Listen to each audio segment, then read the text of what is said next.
Doutora Kemi Salame, médica oftalmologista, a gente vai conversar sobre problemas corriqueiros nos olhos. Tudo bem? Tudo bem. E sua menina vai bem? Tá muito bem, muito Tão obrigada. linda. Só que hoje ela tá na aula, né? Eu imagino. Hoje ela tá na escola. Problemas corriqueiros, assim, coisas que acho que no consultório vocês... já sei o que é e tal, mas que quando a gente sente, a gente fica meio desesperada. Sim. Né? Sim. A diretora estava falando que ela via moscas, foi desesperada, falou, olha, não tomei nada e tô vendo tudo isso, né? E aí era uma coisa simples. Exatamente. Além da questão dos óculos, né? Porque muita gente associa o oftalmologista com óculos, prescrição apenas, né? Mas existem problemas muito comuns. As moscas são uma queixa extremamente frequente. Eu nunca tive. Que história é essa de mosca? É uma sensação de como se a gente ficasse vendo uns mosquitinhos assim no ar. Então são pontinhos pretos. Não necessariamente pontinhos, às vezes é como se fosse uma linhazinha preta. Assim? Exatamente assim. Toda. Pode ser bastante assustador, né, a sensação, porque você olha para um lado, aí você tenta tirar aquela mosca, mas você olha para o outro, ela continua ali.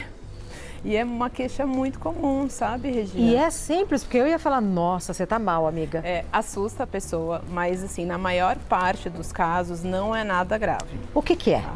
Então, a gente tem dentro do olho uma região que chama vítreo. Ela preenche a parte interna do olho, é como se fosse uma gelatina, tá? Ou até um gel, assim, uma coisa firme, que ela fica grudada nas paredes do olho. E conforme a gente vai envelhecendo, ou às vezes nem tanto, né? Que tem jovens que tem também. Mas tem mais a ver com a idade. Tem mais a ver com a idade. O gel, ele começa a se descolar das paredes do olho e se movimentar lá dentro.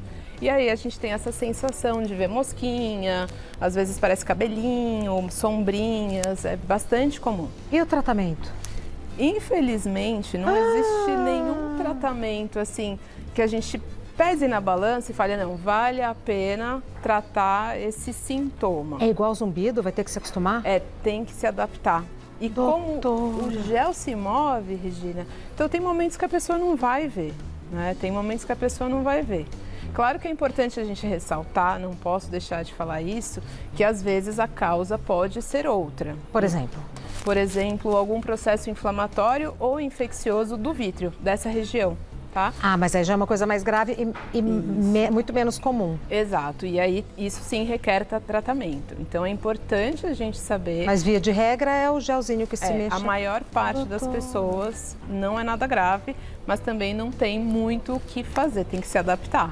Aquela outra imagem parece que... Sabe quando a gente está no carro e o vidro está sujo? Dá vontade de passar um pano. E pisca, né? Dá vontade de piscar, mas melhora, tá? Porque ele se move. Então, às vezes, você vê ali no eixo de visão, que a gente fala, então, bem no meio, e daí, no outro dia, ele vai mover e você não vai ver mais. Isso é muito comum? Muito comum. Que coisa. O que mais que é muito comum? Muito comum. E que assusta, sabe? Você fala... Que dá aflição, dores, né, na pálpebra. Então, assim, inchaço na pálpebra é comum. Dor, é uma coisa que assusta muito, aquele terçol. Às vezes a pessoa começa a formar um terçol, ainda não está desse jeito, ele está só a pálpebra toda vermelha, dói, inchada. arde. Dói. Então isso é uma coisa comum e que assusta as pessoas bastante. Não, a gente não faz nada aí, né? Não, o que a gente já fez uma pauta sobre isso, lembra, doutora? Sim. O que dá para fazer em casa, que não vai prejudicar, é compressa morna com água filtrada.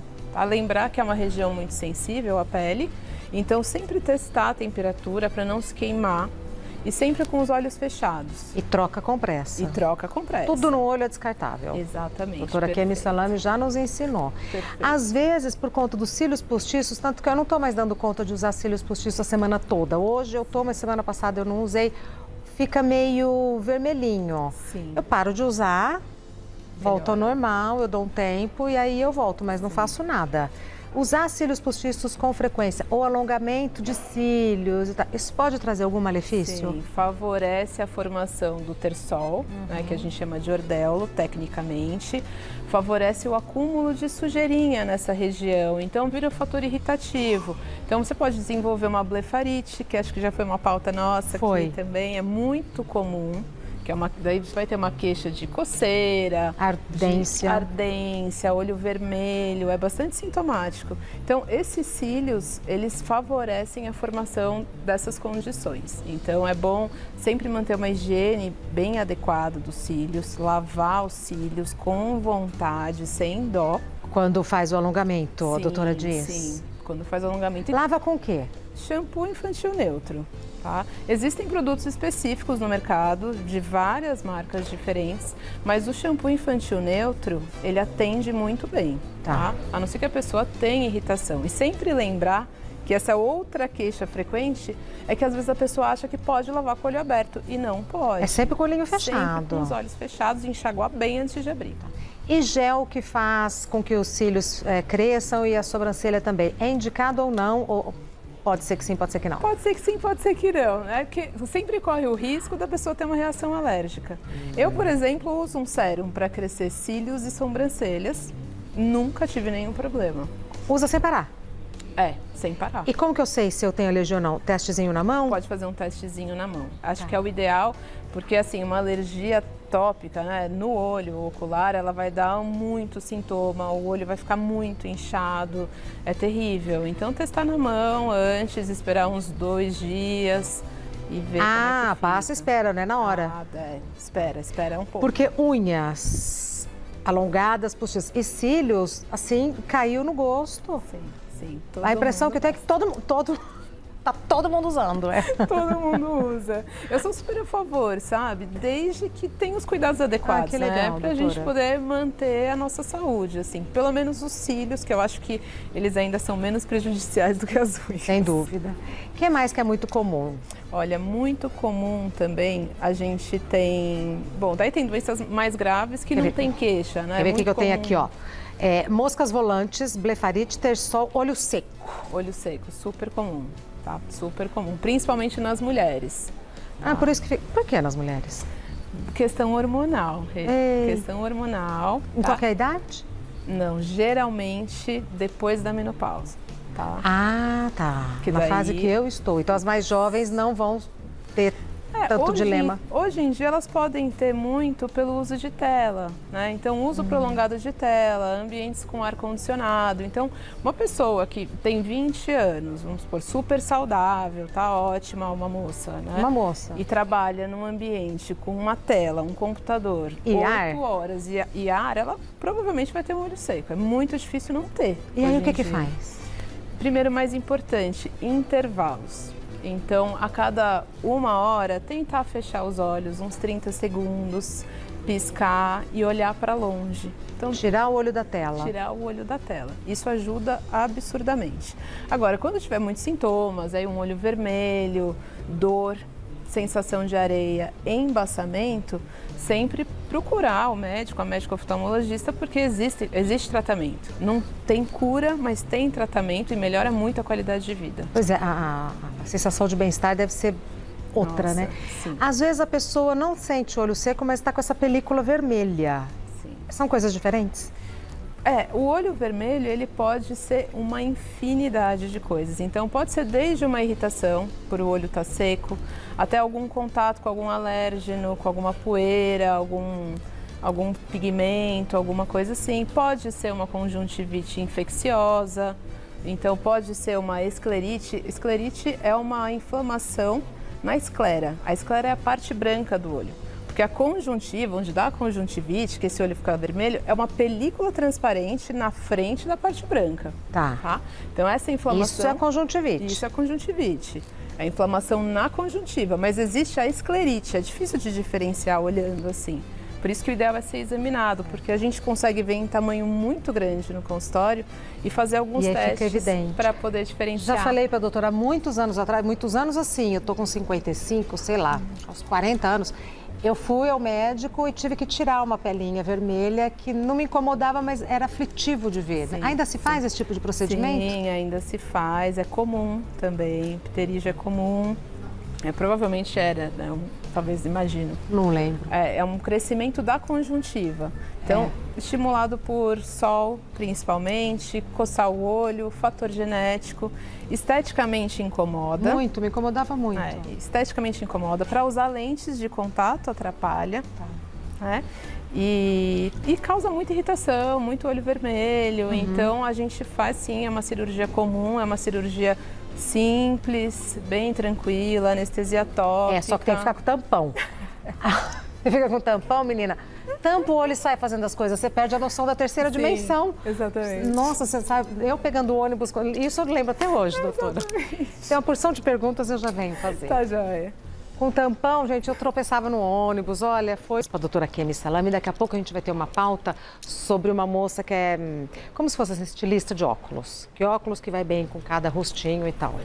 A gente quer usar óculos, mas quer ficar bonitinha. Sim. É um acessório. Sim, virou um acessório. Virou um assim, acessório, incrível, né? Tem gente que não usa óculos, mas usa a armação só para dar um charme. Muitos. Falamos de todos? Muitos? É comum isso? Super comum, até nas crianças, acredita? Que gracinha!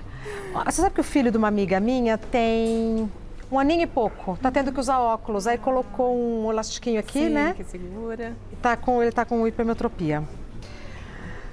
Primeira pergunta que eu vejo da Ivana. A cor do esmalte unhas da doutora está um absurdo de lindos. Obrigada. Agradeço. Ai, peraí. Nossa, muita pergunta. Vamos lá. Então, falamos os mais comuns? Sim, falamos os mais comuns. Tá. Os mais comuns. A Sônia diz o seguinte: boa tarde, fui diagnosticada com glaucoma. Tem solução? Glaucoma tem tratamento, né? Glaucoma é uma doença crônica do nervo óptico. Eu fico feliz por ela ter sido diagnosticada porque possibilita ela ser tratada. Então, é como se fosse hipertensão arterial, diabetes, são doenças que você cuida para não piorar, para não chegar ao estágio final. Então, ela deve sim manter o acompanhamento com o médico, a médica dela, cuidar, levar a sério o tratamento. Como que é o tratamento? É medicamentoso, eu imagino? É medicamentoso. Então, a princípio, alguns tipos de glaucoma têm um tratamento inicial com laser, mas a maior parte no Brasil, a gente inicia então com o uso de colírios, tá? Os colírios, eles têm o objetivo de baixar a pressão do olho, que é o principal fator de risco para a progressão da doença, quer dizer, para a piora da doença. Então é muito importante essa adesão ao tratamento, usar os colírios, ter muita paciência para poder cuidar dessa doença. É comum? É super comum, né? É a principal causa de cegueira no mundo. E assim, a gente faz, essa é outra coisa comum. Exato. E a gente faz diagnóstico de glaucoma toda semana. E o pior, né, que eu acho que é um problema, é que é assintomático. A pessoa não faz outra. É assintomático? A maior parte dos casos. Mas como que eu posso desconfiar ou olhando alguém? Não tem. História familiar positiva, etnia é mais comum em negros, asiáticos também, tá? E a partir alta miopia, pós 40 anos. Pós 40 anos, era aí.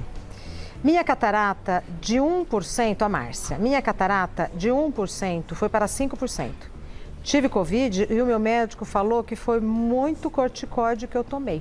Procede? Procede, provavelmente sim. Tá claro que a catarata depois de uma idade, ela tende a aparecer. Eu brinco com os pacientes que eu falo, quem viver bastante vai ter catarata. Exato. É o processo de envelhecimento natural do cristalino, que é a lente do olho. Mas algumas situações aceleram esse processo. O corticoide é um deles. Então, o uso de corticoide, ele acelera a formação da catarata. Entre outras situações, tabagismo também acelera a formação da catarata. Então, aí também fica um alerta para quem toma corticoide por conta própria? Sim, sim. Por conta própria, e aí? Eu posso desenvolver muitas coisas. Muitas coisas. Corticoide, assim, não use. Principalmente para o olho, principalmente os tópicos, né? Então, nasal, spray nasal, colírio com corticoide de jeito nenhum. E o Vioral também. Vai ter uma mosca aqui, a gente falou de mosca, mas essa existe, né, gente? Ela tá bem aqui, deixa ela vir aqui. A Beth diz o seguinte: por que eu sinto dores nos olhos dormindo? Não é raro eu acordar no meio da noite com dor e ter dificuldade para abrir um dos olhos. Olha, pode ser várias causas. Dor no olho não é comum, tá? Dor no olho não é comum. Geralmente. Então vale ver. Vale ver, tem que ver, Pode ser algum processo inflamatório, como ela tem dificuldade para abrir, pode ser algum processo inflamatório da própria pálpebra, que é ruim, mas né, dá para tratar mais facilmente. Mas pode ser também, como a gente diz, uma dor referida, então tem uma origem sistêmica do corpo, né, então tem que ver, tem que ver. A Emily gostaria de saber se a cirurgia refrativa é indicada para astigmatismo e miopia e vista cansada. Tenho todos. É premiada. Foi premiada, mas é comum. Tá, então, assim, hoje, a cirurgia refrativa é a cirurgia, para quem não sabe, é a cirurgia para correção do grau. Para você, tá? mas só vista cansada, isso, é para minha turminha. Óculos. É para você viver livre de óculos. Então, hoje em dia, sim, se opera todos os tipos de ametropia, qualquer tipo de grau de óculos, tá? Ah, todo mundo pode operar? Não. Isso deve ser avaliado mediante alguns exames, tá? Mas depende do grau. Quando vale a pena operar? Ah, quando a pessoa é muito dependente do óculos e tem desconforto, né? Então a pessoa... Tem gente que tem que colocar o óculos até para tomar banho, né? E isso incomoda a pessoa. Então vale a pena, com certeza, operar. E normalmente quem não pode operar? Quem não pode. Então, depende de alguns fatores. Então, alguns graus muito altos, a gente não consegue fazer a cirurgia refrativa com o laser, que é o que mais a gente usa em geral. Mas aí já existem outras alternativas de lentes intraoculares. Gestantes não podem operar. Então, quando você estiver grávida ou amamentando... Não é a hora. Não é a hora de jeito nenhum. Alguns pacientes com olho seco, porque piora o olho seco. Mas tudo é muito relativo, tá? Tudo é muito relativo. E já que a doutora falou em lente, qual é a maneira correta de eu higienizar a lente? Vale a pena usar lente descartável? Quando que é ruim, ainda é ruim dormir com lente? Sim, dormir com lente é sempre uma péssima opção, porque a gente, quando está dormindo, já fica com o olho fechado e tem menos oxigenação na córnea. A córnea é a primeira lente que a gente tem no olho, que é onde a gente coloca a lente de contato. Então imagina, você já está com menos oxigenação e aí ele está com aquele corpo estranho, tampando. Tampado, Então aumenta muito a chance de ter algum processo infeccioso que pode levar até uma perfuração do olho, assim, pode ser uma coisa grave. Olha! Sim, pode ser uma coisa bastante grave. Então, assim, o ideal é você usar sempre produtos adequados para a higiene da lente. Então, não usar soro fisiológico. Não a usar gente sempre água. acha que soro fisiológico, pelo menos eu na minha ignorância, sabe? Soro fisiológico no olho resolve tudo. Não. Aprendi com a doutora Kênia, água. Água. Pra higienizar os olhos, água. Isso, do lado de fora água filtrada, eu falo para os pacientes também. Dentro do olho, só colírio. Indicado pelo médico. Indicado pelo médico, isso. Então, usar essas loções para limpar a lente, elas são importantes porque elas têm os componentes necessários para matar as bactérias, os vírus, os protozoários que estão ali. Higienizar. Sempre lavar as mãos antes de manipular as lentes. Tanto antes de colocar, quanto quando for tirar. Quando tirar, higienizar também com produto adequado. Trocar o estojo da lente com frequência é importante. Aí tem uma lente descartável, não tem? Isso, tem uma lente descartável aqui, bem bonita. Vale a pena? Sim, vale a pena. Eu acho que isso depende muito, a escolha, né? A gente sempre conversa, então, como é que é a vida da pessoa, o ritmo de vida, porque existem lentes de descarte diário, e tem que respeitar esse prazo, né? Então você pode usar ela no dia, no outro dia você não pode usar mais. Caiu no chão, joga fora. Joga fora. Nossa, gente, como eu perdi lente. Tinha que acordar mais cedo para pôr a lente caía. Aí pega outra. No começo é difícil, Nossa, né? No começo é um muito drama. difícil. Hoje eu já faço com menos vexame. Mas é bom. Depois que adapta é muito bom. Lente de contato com cuidado, eu acho que vale muito a pena. Então tem que respeitar, Isso. Descartável é descartável. Descartável é descartável. Tem aquelas de descarte mensal. Então a pessoa pode ter a lente aberta durante 30 dias. Tá? Lembrar que você comprou uma lente que ela é para usar 30 dias, se você usar um dia durante 30 dias... É depois que foi aberto. É depois que foi aberto. Não é a hora que ela vai pro olho, ela não sabe. Isso. Então, 30 dias aberto. E existem lentes de descarte anual ou até de uso mais prolongado, que são outros tipos de lente. Eu acho que depende muito do dia a dia da pessoa. Eu prefiro lente descartável exatamente por essa questão. No começo é difícil de manipular, cai, você perde. Então é mais fácil se você já tem ali lentes para vários dias, né? E faz mal usar lente todos os dias, todos os dias? Não, se você tiver os cuidados adequados, manter uma média aí de umas 8 horas de uso por dia, não dormir de lente, não coçar o olho, não colocar lente quando o olho estiver irritado. Eu às vezes não, eu faço isso com frequência. Eu uso lente durante a semana para trabalhar, que me facilita muito, e no final de semana eu uso meus óculos. Perfeito. Ou fico sem enxergar, porque também às vezes eu não quero enxergar. É útil às vezes, né? Às vezes é muito conveniente não enxergar. A gente tem que aprender a usar a nosso favor, né? Todas as situações. E lá, Clara, gostaria de saber por que eu enxergo umas linhas que parecem manchas vagando no meu campo de visão. Às vezes me incomoda. Falei isso com o oftalmologista e ele disse que era normal. Mas qual seria a causa disso? É igual às moscas. Exato, são as moscas. Tá. Minha bebê está com cílios no olho. Já passei colírio lubrificante, mas não saiu. Dentro do olho, oftalmologista. Um cílio dentro do olho do nenê. Tem que ir no oftalmo, pode levar. Agora eu não entendi se caiu ou se o cílio tá dela virado pra dentro. Bom. Independente, porque o que acontece? Se o cílio caiu e ele não saiu, se ela pingou um colírio lubrificante adequado para Mas tem que tirar, não vai sair sozinho? É melhor tirar, se ficar muito tempo. Mesmo? Em adulto também? É difícil. Às vezes é difícil de tirar e ele pode ficar ali machucando. E sem, assim, o colírio anestésico, a ferramenta adequada, você pode acabar machucando o olho. É tão delicado o olho, Nossa, né, doutora? E de nenê ainda. É, pequenininho. Não, é difícil. A Andréia, por favor, queria saber da cirurgia de petetígio. Pterígio. O meu estão querendo fazer sem sedação, mas eu tenho muito medo e angústia. Ah, eu também teria, Andréia, eu não sei nem o que é. É aquela carninha que cresce. Ah, é o que eu fiz? Do olho, isso. Não, mas eles colocam um colíriozinho anestésico. Dor zero. É dor zero. E é uma cirurgia muito rápida. Eu fiz no consultório, Sim. Gente, 50 anos atrás. É uma cirurgia muito rápida mesmo. E eu lembro que eu acho que eu fiquei com um tampão uns 4 dias. Hoje em dia a gente deixa assim, tampão de um dia para o outro. Mais para ajudar na cicatrização, né? Que mudou um pouco a técnica ao longo dos anos. Bom. Tinha muita recidiva, algumas técnicas mais antigas a gente viu complicações. Então, hoje em dia, a técnica que a gente usa, a gente faz assim. Olha, Rê, é difícil. Eu opero pterígio toda semana. É muito difícil eu sedar um paciente. Nos últimos 5 anos, acho que eu sedei 2 pacientes. Só, eu faço todas com anestesia Andréia, local. Pode operar. Andréia, vai numa boa. Vai numa boa. Vai numa boa que você não vai se arrepender. Não. Por que dilata as pupilas? Por que se dilatam as pupilas? Beijos, obrigada. Aí, Joana, amei. Por quê? Essa pergunta é ótima, porque todo mundo dilata e não sabe por quê, né? Então, basicamente, a gente tem 2 situações para dilatar a pupila. Tá? Quando a pessoa é mais jovem, criança, adolescente, adulto jovem, é para relaxar a musculatura ciliar, que é um músculo que tem dentro do olho, que faz essa capacidade de a gente enxergar de perto. Focar. Focar. Enxergar perto, enxergar longe. Então, quando você relaxa essa musculatura, você consegue ver o grau real, sem a pessoa estar contraindo a musculatura sem querer. Tá?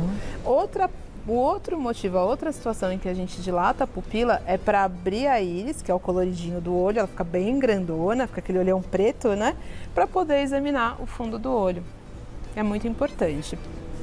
E depois que dilatou, demora quanto tempo? Depende do colírio. Uma eternidade. É uma eternidade. É de 6 horas a 12, por aí. Ixi, tem umas perguntas... Depois entra, doutora, porque tem umas perguntas ótimas. Eu vou responder todas.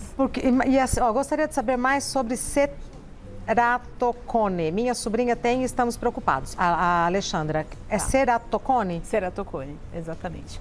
Então, o ceratocone é comum também, principalmente em adultos jovens, adolescentes. A faixa etária mais comum é de 15 a 35 anos, então é uma doença de jovens. Sim. E o que acontece no ceratocone? A gente tem a córnea, que é essa primeira lente do olho, e ela vai adquirindo um formato de cone, ela vai ficando como se fosse bicuda, assim, e isso vai gerando um grau alto de astigmatismo e dificuldade para enxergar, tá? Então, é a mesma coisa que eu falei do glaucoma. Eu fico feliz da pessoa ter sido diagnosticada. E por que acontece o ceratocone?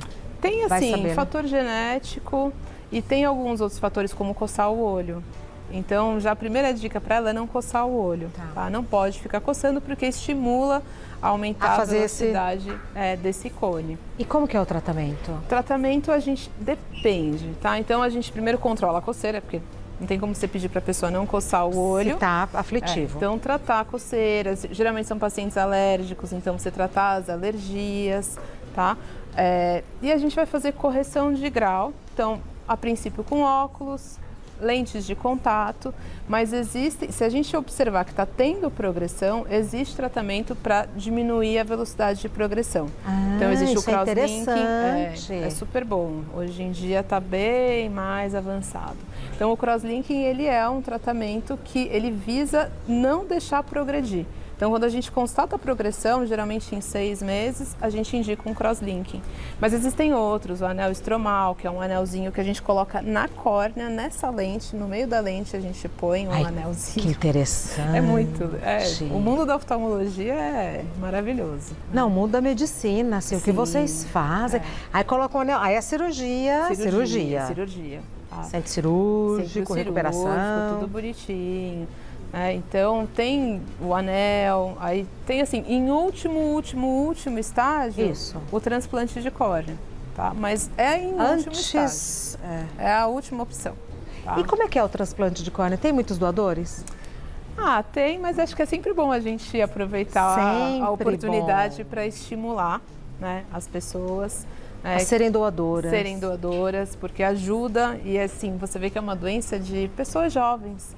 Então, você pode permitir que alguém passe 50 anos enxergando, doando a sua córnea. Exatamente. É muito. Eu sou doadora, sempre falo, eu sou doadora, eu acho muito lindo. Eu fico super emocionada quando eu vejo matéria, quando alguém conta, sabe? Porque assim, é o máximo. Sim, é o máximo.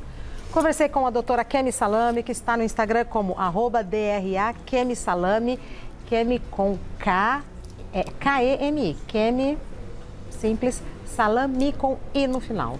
Seja sempre muito bem-vinda. Manda um beijo para sua filhota linda. Muito obrigada. Até breve. E tá tudo bem, né? Com ela, com vocês. Tudo maravilhoso. Muito obrigada. Estou muito feliz de estar aqui mais uma vez. Obrigada. E nós em recebê-la. Obrigada. Vou continuar falando agora. Agora, sério.